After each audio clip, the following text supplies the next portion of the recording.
Amigas, amigos, bienvenidas, bienvenidos al programa Tus Derechos, un programa de entrevistas y de análisis del derecho constitucional, de los derechos fundamentales, del derecho procesal constitucional.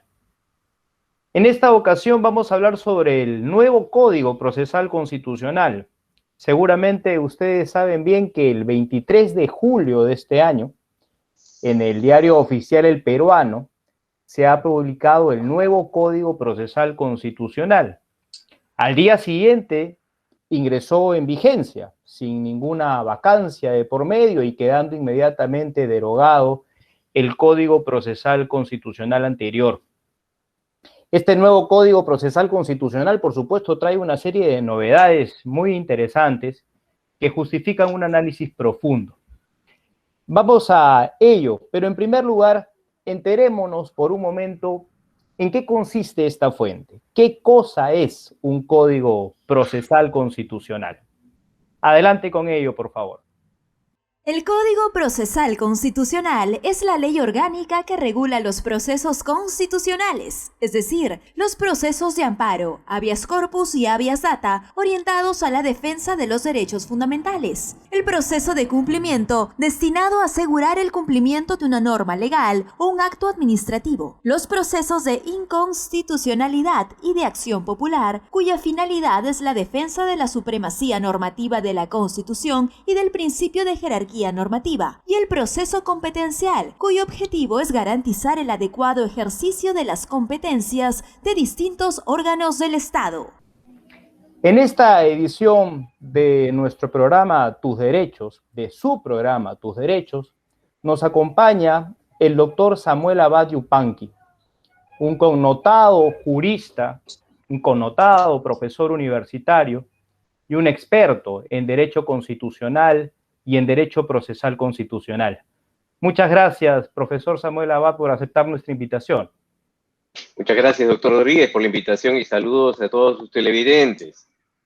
Muchísimas gracias. Vamos entonces a conversar algunos minutos sobre este nuevo Código Procesal Constitucional. Quizá la primera pregunta tendría que ser: ¿era necesaria, considera usted, la aprobación de un nuevo Código Procesal Constitucional o quizá lo conveniente era solamente introducir algunas reformas? ¿Cómo evalúa usted ello? Bueno, creo que era un código innecesario. Hablar de un nuevo Código Procesal Constitucional hubiera implicado hablar de un nuevo texto, algo distinto a lo anterior, o por lo menos que traía cambios importantes en relación al texto anterior. Pero, por ejemplo, citando al oficio de observación del Ejecutivo al Congreso respecto a la autógrafa, uno se puede percatar tranquilamente que de 140 artículos que tenía ese código, o que tiene el actual código, 100 vienen del código anterior. Entonces, de 140, 100 son idénticos a lo que ya existía. En consecuencia, no estamos hablando de un nuevo Código Procesal Constitucional en rigor. Por eso creo que era innecesario. Además, no solamente es innecesario, sino que no resuelve los problemas centrales que presentan los procesos constitucionales y tiene aspectos muy serios de inconstitucionalidad. Tanto es así que hay una demanda de inconstitucionalidad presentada por el Poder Ejecutivo ante el Tribunal Constitucional contra este nuevo código. Es decir, si al final el tribunal da la razón al Ejecutivo de entonces, este código dejaría de existir. En consecuencia, yo creo, en síntesis, que por lo menos ha sido necesario, que hubiera sido suficiente, con reformas puntuales. Porque un código lo que busca es garantizar o contribuir a garantizar la tutela judicial efectiva, rápida, ágil, de los procesos de derechos humanos, de la defensa de la Constitución. Y lamentablemente esta propuesta, que hoy está en vigencia, no resuelve los problemas centrales, sino más bien genera otro tipo de problemas. Usted ha referido hace un momento sobre las observaciones efectivamente que planteó el Poder Ejecutivo al nuevo código. Entiendo, corríjame si no es así, que una vez que se plantearon las observaciones, el Congreso no las debatió ni en comisiones ni en el Pleno. ¿Usted considera que eso origina algún tipo de irregularidad llanamente o podríamos estar hablando quizá de algún vicio de inconstitucionalidad de orden formal con relación a esta nueva norma aprobada? Muy bien. A ver, cuando se aprueba este texto, obviamente la autógrafa va al Poder Ejecutivo. Y el Poder Ejecutivo, en una larga, extensa documentación, un oficio, observa por razones de inconstitucionalidad, por razones de inconveniencia, y además hace algunas propuestas para mejorar lo que existía. Lamentablemente, el apresuramiento del Congreso, que ya estaba por culminar sus labores, hizo que, sin opinión de comisión alguna, este texto vaya directo al Pleno e insistan. Es decir, no ha seguido el trámite regular, no ha seguido el procedimiento regular. ¿Cuál era el procedimiento regular? Que las observaciones sean evaluadas por la comisión correspondiente que aprobó el Código Procesal Constitucional y que ahí levante esas observaciones y luego emita un dictamen y eso vaya al Pleno. Ese era el trámite regular que establece la Constitución, porque todo texto debe pasar por comisiones.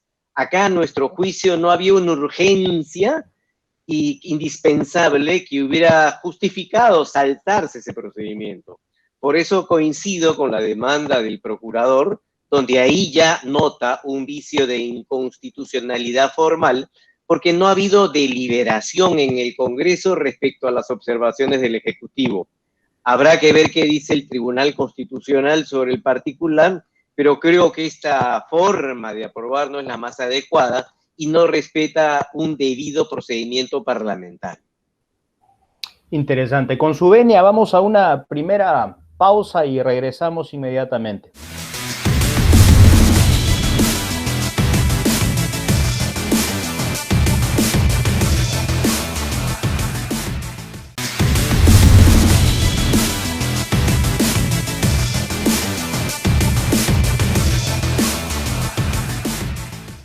Bienvenidas, bienvenidos nuevamente a su programa Tus Derechos. Nos acompaña en esta ocasión el doctor Samuel Abad, connotado constitucionalista, y estamos hablando sobre el nuevo Código Procesal Constitucional.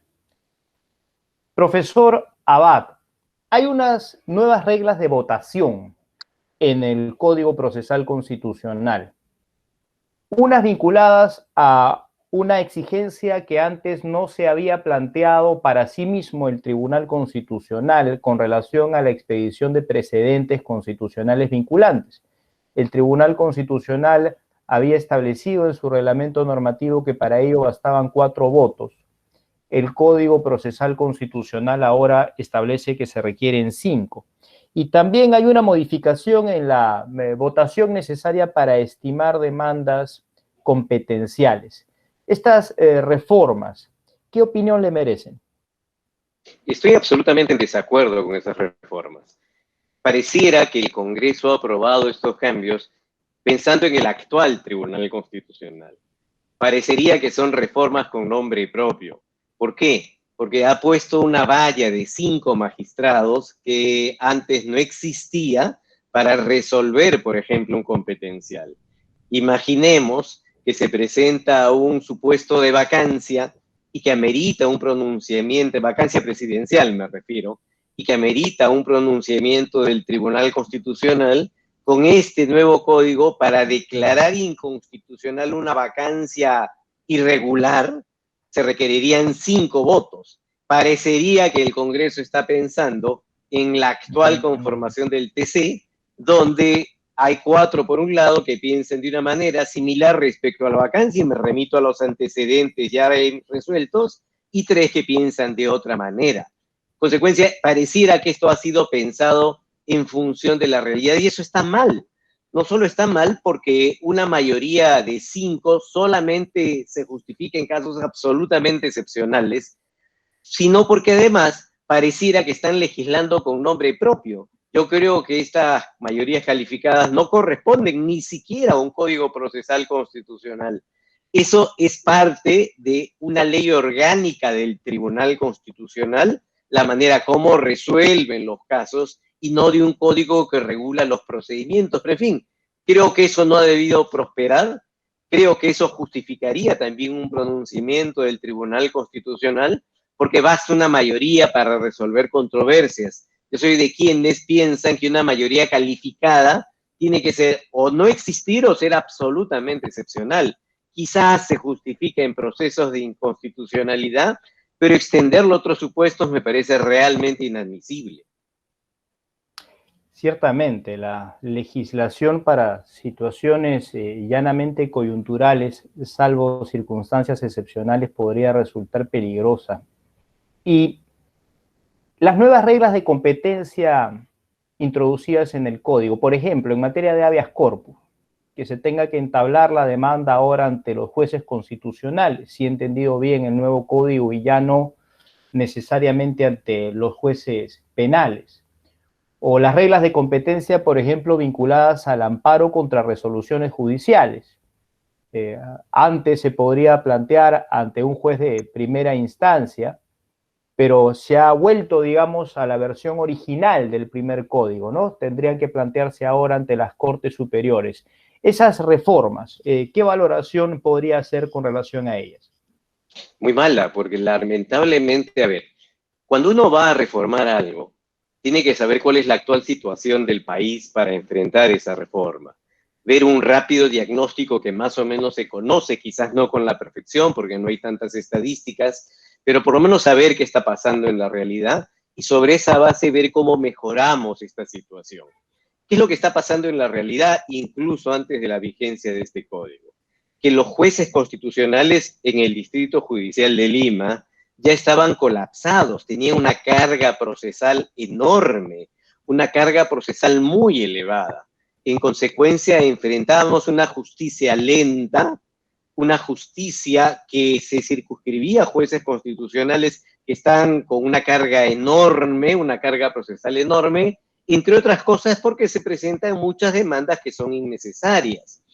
¿Qué ocurría en ese momento? Que un juez podía rechazar rápidamente las demandas.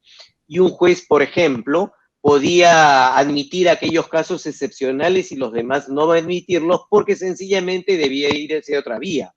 Lamentablemente, esta situación que ya evidenciaba un colapso en los jueces, ahora se les da más trabajo. ¿Por qué? Porque ahora no solamente van a ver los casos que normalmente veían, sino a la vez van a ver todos los procesos de habeas corpus en Lima. Lima es uno de los pocos distritos judiciales en el país, que ciertamente es el más grande, que tiene jueces constitucionales. Los jueces ya tenían problemas de sobrecarga procesal y ahora, en vez de corregir ese problema, incrementado por la situación de la pandemia, por cierto, en vez de corregir ese problema, le dan más trabajo. ¿Cuál es el mayor trabajo que le dan? Conocer todos los habeas corpus que se presentan.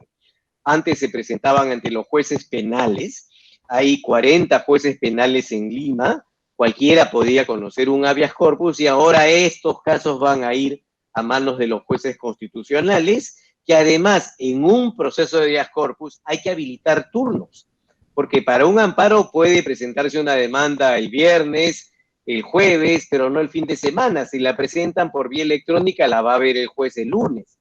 Pero eso no ocurre en un habeas corpus. En un habeas corpus hay que habilitar turnos, fines de semana, feriados, etcétera. Es decir, sobrecargar a los jueces sin incrementar el número de magistrados. En consecuencia, en vez de solucionar el problema de la sobrecarga procesal que presenta la justicia constitucional, lo que están haciendo es incrementar el problema. Eso evidencia que no se ha visto realmente cuál es la situación actual y que la reforma no ha tenido una finalidad clara.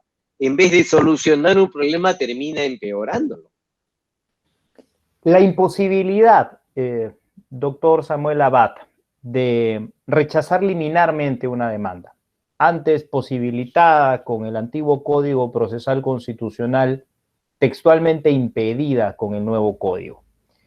Se dice que la justificación para ello podría ser un abuso por parte de los jueces en el rechazo liminar de la demanda, con lo cual había que cortar dirías, por parte del legislador por lo sano e impedir absolutamente que los jueces puedan rechazar liminarmente una demanda de tutela de derechos. ¿Considera positiva esa reforma o entiende más bien que podría ser contraproducente? Totalmente negativa. ¿Por qué? Porque lamentablemente en el Perú otro de los problemas que se presenta es que hay una elevada carga procesal fruto de varios abogados que presentan demandas manifiestamente improcedentes. El amparo se utiliza de manera aún abusiva. Pese al carácter subsidiario que planteó el Código Procesal Constitucional, muchas veces se han presentado demandas que no tenían justificación. Por ejemplo, una demanda de amparo presentada hace relativamente poco tiempo para pedir la nulidad de las elecciones generales. No cabe nulidad de elecciones salvo un supuesto que está previsto expresamente en la Constitución y se presenta una demanda de amparo para pedir la nulidad de elecciones y obviamente con la finalidad de una cautelar para suspender la actuación del Jurado Nacional de Elecciones. Una demanda manifiestamente improcedente, porque ni siquiera cuando se presentó el jurado se había pronunciado de manera firme y definitiva.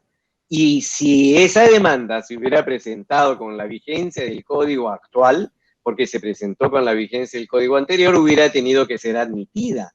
Una demanda que no tenía ningún sentido, felizmente en su momento se rechazó.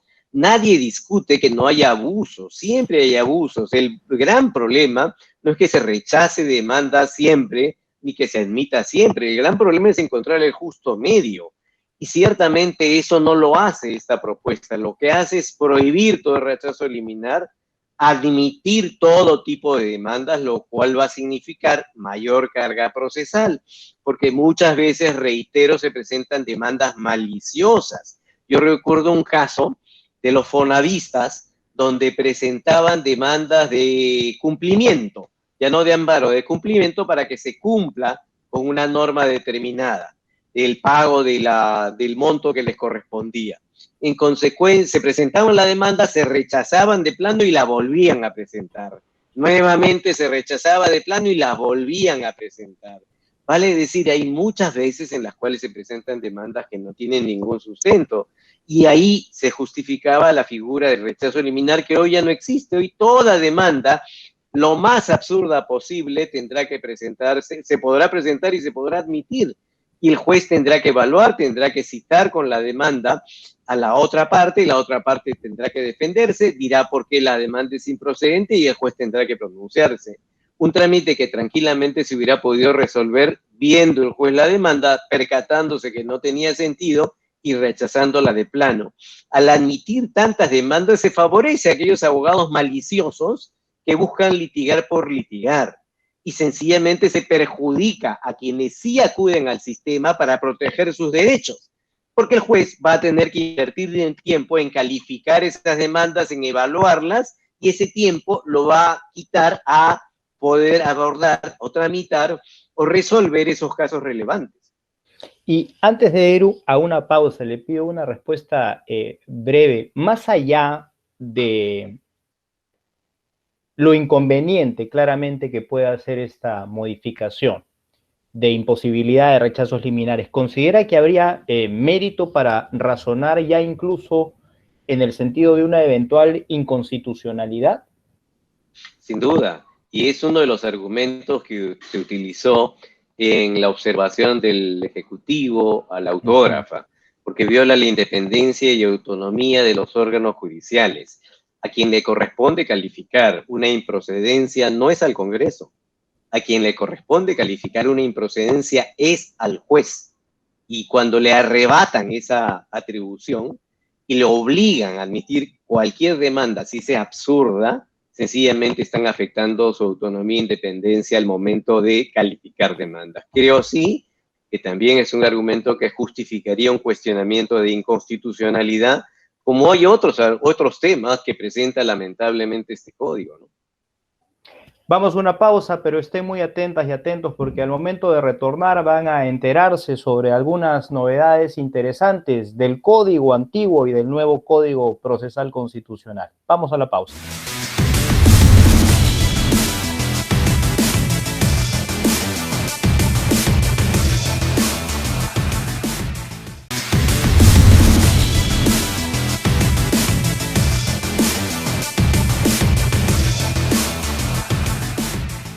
¿Sabías que el Código Procesal Constitucional peruano, que rigió desde el 1 de diciembre de 2004 hasta el 23 de julio de 2021, fue el primer Código Procesal Constitucional del mundo? En él se estableció por primera vez en nuestra legislación procesal que el proceso de amparo es subsidiario. Ello significa que si un derecho fundamental puede ser protegido en un proceso ordinario de manera igualmente satisfactoria a como lo hace el amparo, entonces la persona afectada tiene la obligación de acudir al proceso ordinario y no al amparo. El amparo es solo un proceso de urgencia. Esta misma regulación se mantiene en el nuevo Código Procesal Constitucional. Estamos con el profesor doctor Samuel Abad hablando del nuevo Código Procesal Constitucional. Doctor Abad, hay en el artículo 24, segundo párrafo del nuevo Código Procesal Constitucional, una obligación dirigida al Tribunal Constitucional de tener que realizar en todos los casos vista de la causa. ¿Qué opinión le merece esa reforma? Esta reforma ha sido dirigida para, entre comillas, derogar un precedente del TC. El TC ya hace algún tiempo, hace 7 años, emitió el precedente Vázquez Romero que le permitía seleccionar casos. Seleccionar casos bajo algunos criterios, por ejemplo, el de trascendencia constitucional, para sobre esa vía pronunciarse. Siempre pensé que era una alternativa positiva, que tampoco es una novedad, ya existe en otros tribunales constitucionales. Esa alternativa positiva que le permitía al TC escoger el caso en base a criterios que se habían emitido en esa sentencia, por ejemplo, trascendencia constitucional, hoy día está prohibida por el Congreso. Creo que ahí hay un problema serio, porque el Congreso se está entrometiendo en un criterio del Tribunal Constitucional y veremos si el Tribunal Constitucional considera que el criterio del Congreso puede perjudicar o dejar sin efecto su criterio. Y si lo admite, esto va a ser un mal precedente. ¿Por qué? Porque mañana más tarde lo que diga el TC después podrá ser corregido por el Congreso de la República. Si el tribunal emite un precedente, al día siguiente el Congreso aprobó una ley desconociendo ese precedente y cambiando el criterio. Por eso creo que habrá que ver qué dice el Tribunal Constitucional, a ver si hace valer sus fueros respecto a una decisión del Congreso que deja de lado un criterio, a mi juicio, razonable del Tribunal Constitucional. Sí creo que ese precedente que permitía al tribunal seleccionar, escoger en función de criterios, en el caso Vázquez Romero, debía tener algunos ajustes. Y un ajuste, a mi juicio, fundamental era celeridad. Ya no es un problema legal, es un problema de gestión. ¿Y por qué digo celeridad? Porque rechazar de plano, declarar la improcedencia de un recurso por parte del tribunal después de 2 años o después de 3 años, de verdad no tiene ningún sentido. Ningún sentido. Un rechazo liminar, un rechazo vía lo que el tribunal llamó sentencia interlocutoria, solo se justifica si es rápido. Si no es rápido, mejor que admitan el caso. Y lamentablemente lo que hemos visto es que en muchas ocasiones se ha emitido un recurso, una sentencia que rechazaba por improcedente después de 2 o más tiempo, pese a que el tribunal en ese lapso ya tranquilamente pudo ver el tema de fondo. Sí creo que podían haber correcciones, pero la medida adoptada por el Congreso me parece absolutamente lesiva del criterio jurisdiccional del TC.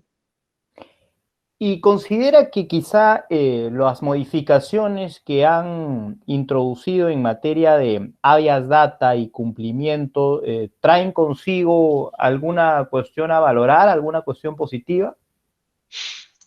A mí lo que me preocupa es el habeas data en el extremo de, no exigir el patrocinio de abogado. ¿Por qué? Porque una de las ventajas del habeas data que se planteó con el Código Procesal Constitucional anterior era que cualquier persona podía presentarlo. Por ejemplo, un pensionista quería su documentación, su expediente de la ONP, no se lo entregaban, y podía presentar un habeas data él mismo para unas copias de su expediente sin necesidad de un abogado. El tribunal tiene innumerables sentencias sobre el particular, pero ahora se le pide patrocinio de abogado. Y de verdad no tiene ningún sentido. Eso limita el acceso a la justicia. No sé cuál es la razón de volver a exigir abogados. Parecería que detrás de la aprobación de este código hay un interés de los abogados de tener informe oral en el tribunal, porque ahora todo va a tener informe oral en el tribunal, de que todas sus demandas sean admitidas, porque ahora todas van a ser admitidas, y de que no exista ningún caso en el cual no patrocinen los abogados. Parecería que hay una apuesta por favorecer a los abogados en casos que realmente no se justifican. En el aspecto normativo, de detalles, de conceptos, creo que de verdad hubiera sido suficiente con una remisión a la Ley de Protección de Datos Personales. Siempre he pensado que el habeas data es una suerte de amparo especializado. Y realmente cuando vamos al desarrollo del derecho que protege el habeas data, por un lado está el derecho de acceso a la información pública. Y hay una ley que desarrolla los alcances del derecho, ya no hay mucho más que hacer. Hay innumerables sentencias del TC. Y por el lado de la protección de datos personales o la autodeterminación informativa, está también una ley, la Ley de Protección de Datos, que basta una remisión para que queden claros los conceptos.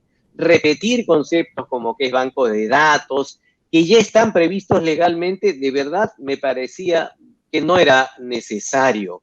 Creo que hubiera sido suficiente, repito, con una remisión a la Ley de Protección de Datos Personales, seguir permitiendo el acceso libre sin necesidad de abogados. Por eso, en realidad, creo que este código, si podríamos calificarlo, es un código innecesario, que no resuelve los problemas centrales y que de verdad tiene varios vicios de inconstitucionalidad, y por eso creo que será muy importante que el Tribunal Constitucional se pronuncie sobre el particular.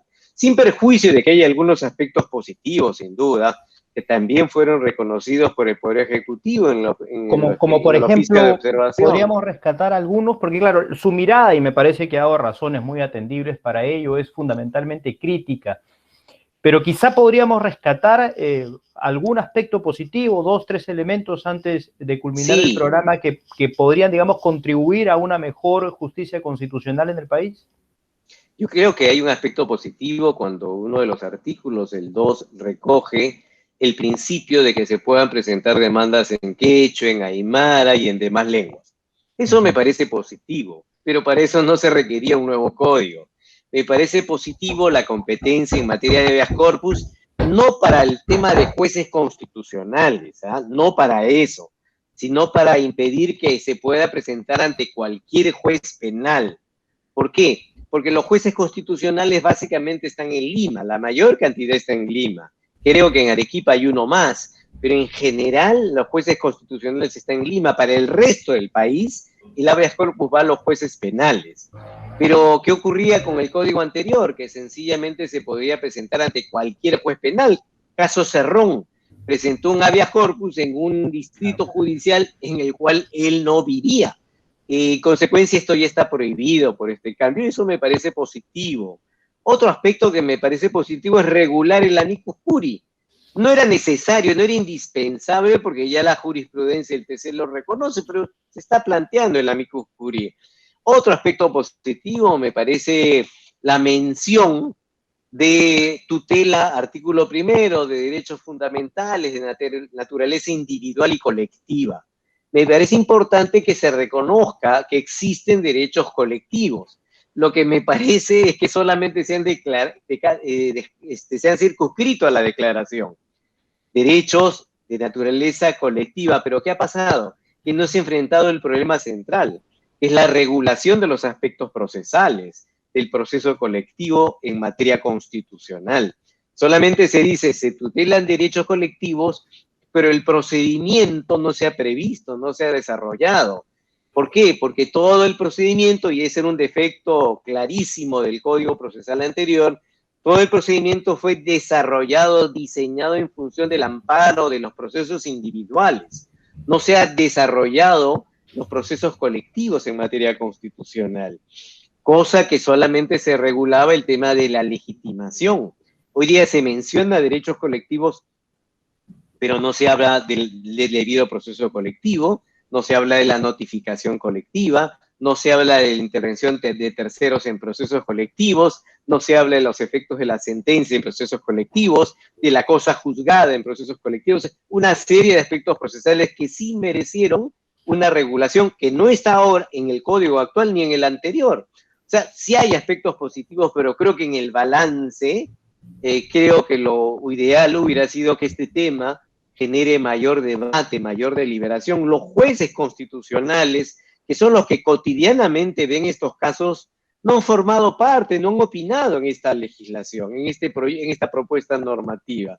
El Tribunal Constitucional, y le pregunto a usted, doctor Rodríguez, ¿ha opinado, ha debatido sobre esta propuesta normativa? ¿Ha presentado alternativas? ¿Está de acuerdo el Tribunal Constitucional? Le pidieron opinó a favor, en contra, y yo creo que la opinión de los jueces, hasta donde tengo conocimiento, no es una opinión favorable sobre esta propuesta de código procesal. Muy bien, muy bien. Lamentablemente el tiempo nos ha ganado, nos quedamos con esas últimas ideas del profesor Samuel Haddad como ideas conclusivas, ¿no? Un código quizá con algunos aspectos positivos, pero en el balance, al parecer, vamos a decirlo eufemísticamente, innecesario y con algunas cuestiones que seguramente tienen que ser evaluadas, analizadas. Hay ciertamente un par de demandas de inconstitucionalidad planteadas ante el Tribunal Constitucional y el Tribunal Constitucional tendrá que tomar una postura con relación a este nuevo Código Procesal Constitucional. Muchísimas gracias al profesor Samuel Haddad por haber tenido la deferencia de acompañarnos en este programa y, por supuesto, muchísimas gracias también a ustedes por habernos acompañado. Será hasta una nueva edición de Tus Derechos. Hasta luego.